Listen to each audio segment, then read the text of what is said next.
Hello and welcome to this edition of Consciousness Raising Online. As always, it's a pleasure to see you, Clyde. um, you know, life is so funny in a way, in that, at least for me, I always strive to learn more. And I've come to understand that, for me at least, it's sometimes necessary to read or research some things or restudy some things. For an example, I will every 5 or 6 years I will reread Francis Cress Welsing's uh, book, you know, and other books, because one of the things I've learned is that if I read something when I was 20 and then I reread it when I'm 30, there's two things that's going to occur. One is I'm 10 years older and have learned and experienced 10 more years of life. And I have also, um, I also will be able to get more from that same material that I wasn't emotionally or mentally or whatever intellectually ready for when I was 20. And see, they don't really push that here in the United States, the idea of reading or rereading things or revisiting uh, information. It's kind of like, hey, I got out of high school and out of college. I ain't read nothing else since. uh, but fortunately, uh, I was with my mom as my guide. I learned to love reading. So I essentially am a person that I read everything that passes in my face. I say that because back some years ago, I did a class, and I guess it's been about, oh gosh, probably about 10 years ago. I did a class on obelisks. And this was way back. I think it was before your time, Clyde. Uh, and everybody at that time, we were like fascinated with obelisks. And after that, I learned that that was not even that's not really the correct term I should have used, because that was a Greek term. And what many times call obelisks with our people, it was properly called Tekhen, and Tekhenwy for more than one, generally spelled Tekhen, Tekhen. And what's so deep about Tekhen is this: all over the, in terms of Egypt, there were temples that had Tekhen. Now, let me give you an idea so you can understand how deep Tekhens are. They were made from one stone. So as you look at these pictures, at these graphics, understand they're made from one stone, okay, being basically tapered with the widest at the bottom and with the top called the erectum that's shaped like a pyramid, okay? The material used for them uh, were almost always red granite from Aswan, Aswan. And the top, most of the time, was sheathed in gold, silver, or brass. And they were on all four sides embellished with what are called hieroglyphics. Okay? Now imagine that these were, you can see in the graphics, they were tall, right? Out of one stone. One stone. And they were carved with hieroglyphics. Now, understand that, first of all, to get one stone that's tall, and then to carve into them hieroglyphics. If you made one mistake, you'd have to start all over with a whole brand new stone. Isn't that amazing? So as you look at these graphics, I want you to get in your head how monumental they are. Okay. Um, there now, you know, there's been a lot of European speculation as to why they were where they were and what they were and all of that. Um, the word Tekken, it kind of translates to the word protection or defense. The the Greeks, when they saw him, they went to giving them all kinds of of their own kind of ideas of what they were. And at some point, they even said, "Oh, they represent uh, the penis of who is it, Horus, who is cut up into pieces." Um, but here's the key for me: there were always, except in one instance, pairs. There were two, and they were at the entrance to the temples. I'll let you look at it again. As we look through it, and I'm running these same graphics because I want you to get in your mind how they were set up. There's a great one. See, there were two there. Okay? There were two there. There were pairs. And that even makes it even deeper that they were able to get two stones, same size, and carve into them hieroglyphics. And let's understand what hieroglyphics are for those that don't understand. They weren't just decorations. They were writings. They are writings. Their thoughts, their information. And they were carved like libraries. You know, those are libraries.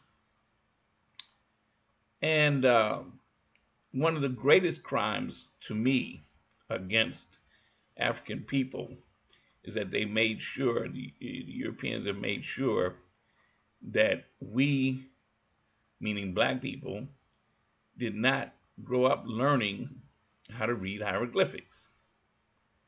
In fact, the sad thing is what's the guy's name? The most black people, if they are hip to it at all, they only know Budge's book, a British guy named Budge, and he put out a book of translations called The Book of the Dead, and that's not even correct. Uh, the writings that he's referring to, in truth, are called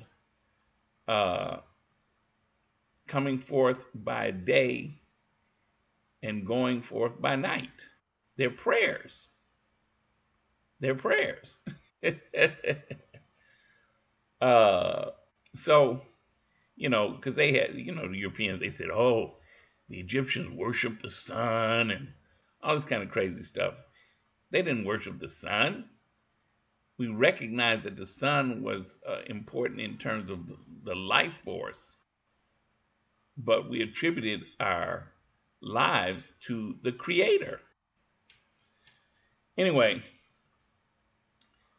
understand that the Tekken were composed of two parts, the body and the pyramidon. And the body, of course, is the long section, and the pyramidon is the top. It was the crown. And They weighed tons. They weighed tons, believe it or not. Now, here's where it gets deep. Most of them have been stolen from their African homes and taken to different places around the world. To Rome, for an example, Rome has 8. Paris, London, New York, Turkey, Italy, Sicilia, England, and Israel. And as we're going to go visit some of them. And so when I was younger and I first started looking at this, I said, why, number one, did they take them and put them in different places in the world? And in many cases left one. So in other words, they took, let's say that they're there for a reason, and you take one, you take half of the power that they had. And if you don't think they have power, watch as we go to the different places. Okay? Let's go first to, let's go to Italy. Okay? Now, in Italy, they had them in various places. And look at what they did. See, now they took them, in some cases, they were able to take them whole, and they built special, what they called obelisk ships, to transport them to the various places. Okay? In some cases, they broke them and then put them back together. That was foolish. But what you're looking at right now are various places in Italy where they have Tekhens, Egyptian Tekhens, the ones they stole. And in some cases, they would change the top. They put their own little thingamajigs up on top. Okay, like that one. Look at that. That's not what was there originally. Okay. There's another one. Put something else on top. So I asked myself, well, if they were just considered to be like monuments, why did they take them and why did they put them up in their countries, in these various countries? And they don't tell us about them. We don't even pay them no mind. And they're in some places where it will amaze you that they're there. Okay, one of those places is here. This is St. Peter's Square, right, at the Vatican. At the Vatican. That is one of the Tekhens that were taken straight out of Egypt. Now you ask yourself, why is there a Tekhen in the Vatican? Obviously they must have felt that it was a very powerful symbol of something. And like I say, look at it. They took the top and put some other thing on top of it. But it sits right there in St. Peter's Square. When I first became aware of it, because I had seen it probably, dozens and dozens of times whenever you saw a picture of the Vatican. But it never registered. And then when I was studying about the Tekhens, and they said one was in, they say San Pedro. And I said, St. Pedro. And I went and looked it up, and it says St. Peter's Square. And then I went and looked at a picture again. I said, it's right there in front of my face. So now, again, I asked the question, and I'll keep asking it. Why did they take it? And why did they put it there? Okay. And if, see, here's my belief, and it's not based on anything other than my, I don't know, just my echoes of Africa in me, is that the Europeans recognized that they were powerful, the way that they were made, the information that was inscribed on them, and where they were placed. They were placed at the entrances of temples. And they were there, I think, symbolically for protection, but also I believe that they were there for some, they gave certain information. Okay? That's, see, I don't dismiss the hieroglyphs. The hieroglyphs that are written on there, they had a reason for being on there. Okay? And so when the Europeans took them and went to all this trouble, see, in other words, think of it this way, they could have made their own. In fact, they did make their own. I'll show you some, and one in particular a little bit later. But they could have made all their own and never touched the ones in Africa. So why did they take the ones from Africa and put them in various places in the world? It's because they believed too that they had a certain power. And I believe this. I believe that when they took them away from the temples where they were, it allowed them to believe that they could conquer that area now because they weren't protected. And then they took them and put them in their places of power to protect them. I might be wrong, but I'm waiting for somebody to give me another reason why they would go to all that trouble to take them and put them in places of power. I'm going to see if now in other places where they were, where they are, this one that we're looking at right now is in Paris. It's in Paris. And what's interesting to me, it's one of two from Luxor,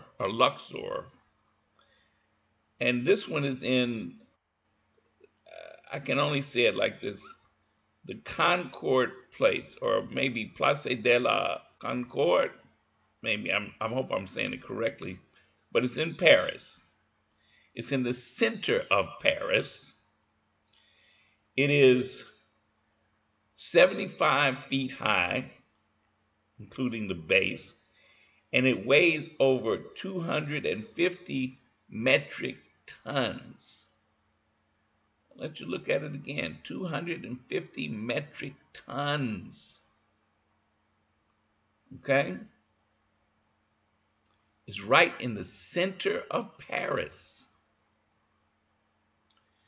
And this one, they didn't take the top off. They left the top on. Okay? And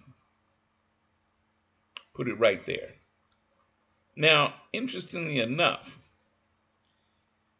it has a nickname of Cleopatra's Needle. That nickname is actually attached to 3 different Tekhens.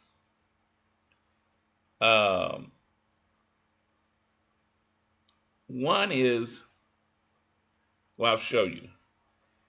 There's one in Paris. Okay. And there's one in London. That's right, even that one's the one in London right there. Okay? Yeah, they even got one. See, all of them wanted a Tekken, an obelisk, as they called them. And the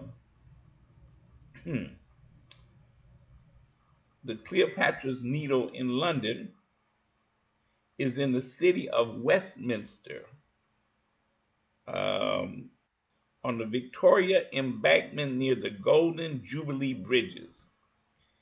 This one is 69 feet high and weighs about 224 short tons. And of course, is inscribed. Now, that's the one in Paris, and that's the one in London. And I think what happened was in the process of them trying to get that one, uh, they broke it, and so when they got it to London, they put it back together. And this Cleopatra needle is in the United States. I'm going to show you where it is. This blew me away when I learned this years back. This Cleopatra's needle is in Central Park of New York, New York City. It's 240 tons, 68 feet 10 inches, and of course it's a single block. And when they first were raising it, oh, this is the one that was broken. That's right. In 1880, that's it there.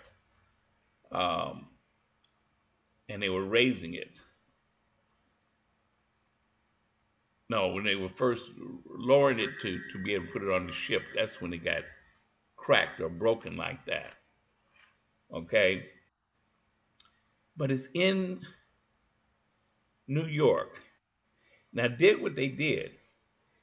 It took 32 horses hitched in pairs to bring it from the banks of the Hudson River to Central Park, finally arriving July 20th, 1880. They had to build a special trestle bridge from Fifth Avenue to Greywalk Knoll, and it was just across the drive from the then recently built museum, the Metropolitan Museum of Art. The Grand Master of Masons in the state of New York, Jesse B. Anthony, presided as the cornerstone for the Tekken was laid in place with full Masonic ceremony on October 2nd, 1880. Over 9,000 Masons paraded up Fifth Avenue from 14th Street to 18th Street, and it was estimated that over 50,000 spectators lined the parade route. Now, isn't that interesting? I'll bet money you never read about that in any history books. But apparently they thought it was so important to do this. The Masons. Yeah. See, now you're talking true mysterious stuff, huh? But again, let's understand what we're dealing with here. We're talking about taking artifacts. And when they talk about taking artifacts, see, you never hear them talk about the Tekken, or as they like to call them, the obelisk. You ain't heard none of them talk about returning one. I believe, I forget which country did give back one in the last dozen years. And even then, I think they broke it. But they felt that this was really something they had to have. All these different countries had to have their Tekken, had to have their obelisk. Istanbul, Turkey. Istanbul, Turkey. That's where this one is. Okay? Hmm. And in this photo, it looks like there's two, but what it is one is a genuine Tekken from Egypt, and the other is a pale uh, copy. Okay. Um, hmm. Turkey, y'all. Turkey got one. I'm telling y'all, y'all think I'm crazy, but there's some power connected with this. Okay. Um, Now this is the one in Turkey. It's called the Lateran obelisk. It's the largest standing ancient Egyptian Tekken in the world. Oh, no, I'm sorry. That was in the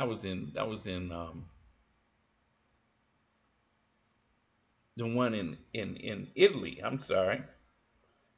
Yeah, that was the biggest one.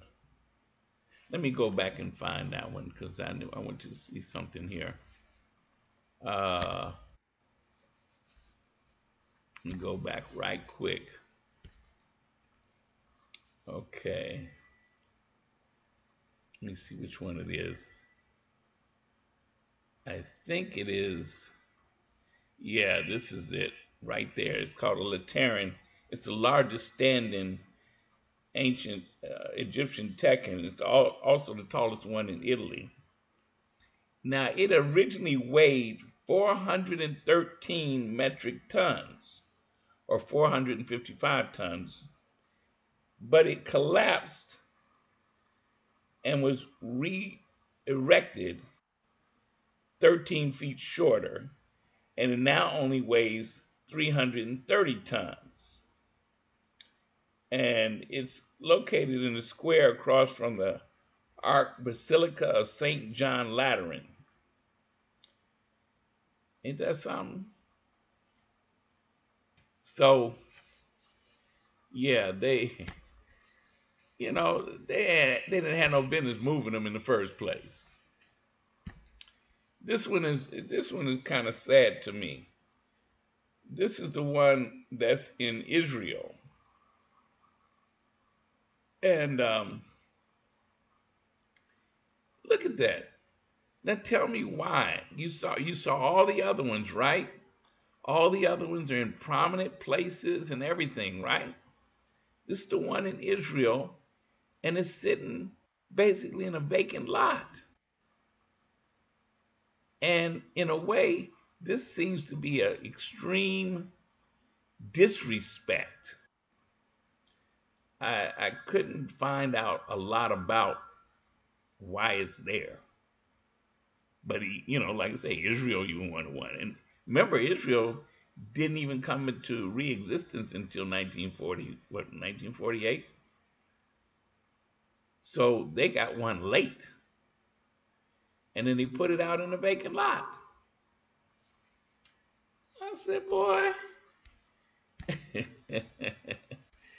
y'all ain't got no shame.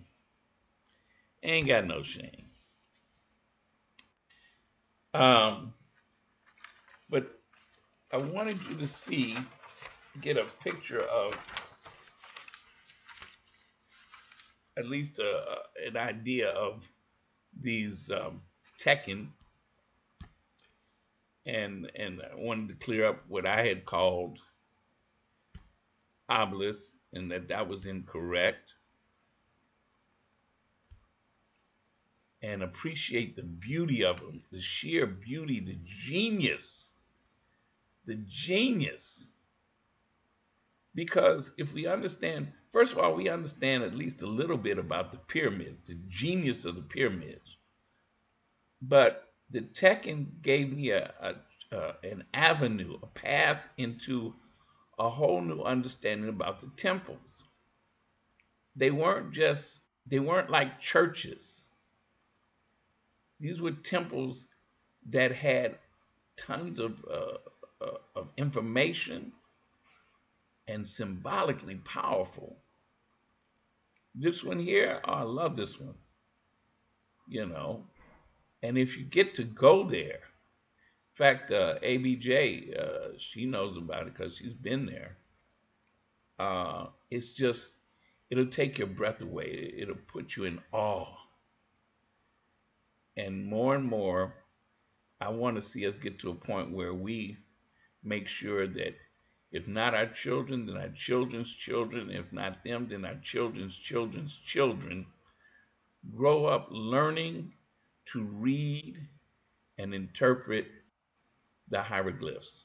Because I believe there's such powerful information there, not just on the Tekhen, but in the pyramids. Some of the pyramids have from floor to ceiling writings. They didn't spend all that time and energy just to make decorations, y'all. They were leaving us information written in stone. And we're talking about thousands of years. And it's important, I think, that we understand that we're talking about thousands of years, not a couple of hundred. We're talking about thousands. And when I see the Tekhen, I am just always so moved. Oh, I know what I meant to do. I mentioned earlier that these folks had created their own um, versions of obelisks. They can't do Tekkens, but one I want to spotlight for just a minute. Let me pull it up here because it just shows how arrogant these people are. If you go to Washington, D.C., let me pull it up so y'all can see it as I tell you about it. Because I know you've heard about it, might even been to D.C. and looked at it, but didn't know the significance of it.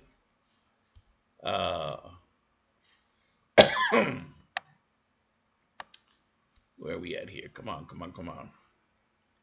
Okay.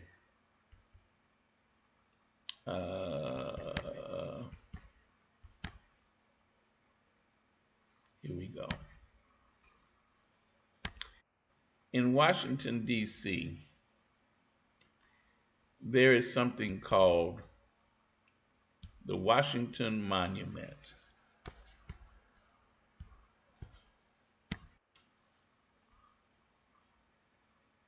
Okay. And I'm getting ready to pull it up for you right now.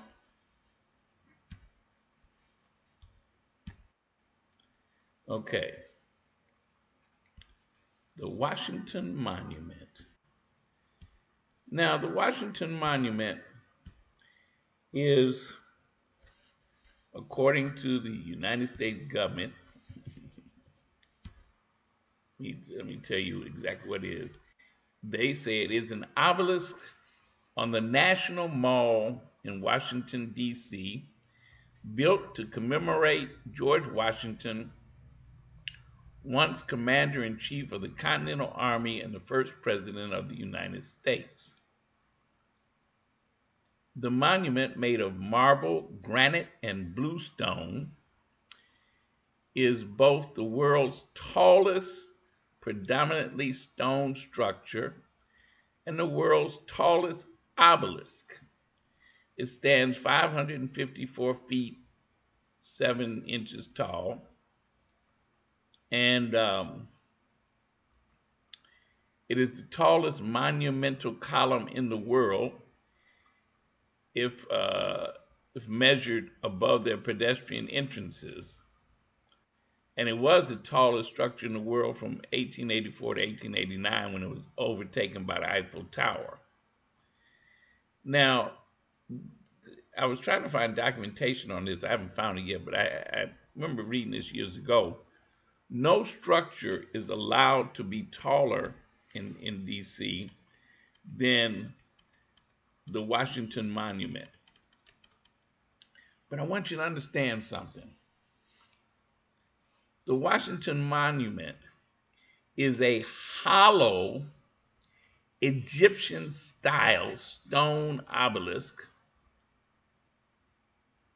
with a 500-foot tall column and a 55-foot tall pyramidion. Okay? Uh, I'm too outdone with them because that is such a pitiful, pitiful version. Um, the pyramidion at the top is marble with with the aluminum pyramid at its apex, and only the pyramidion has inscriptions.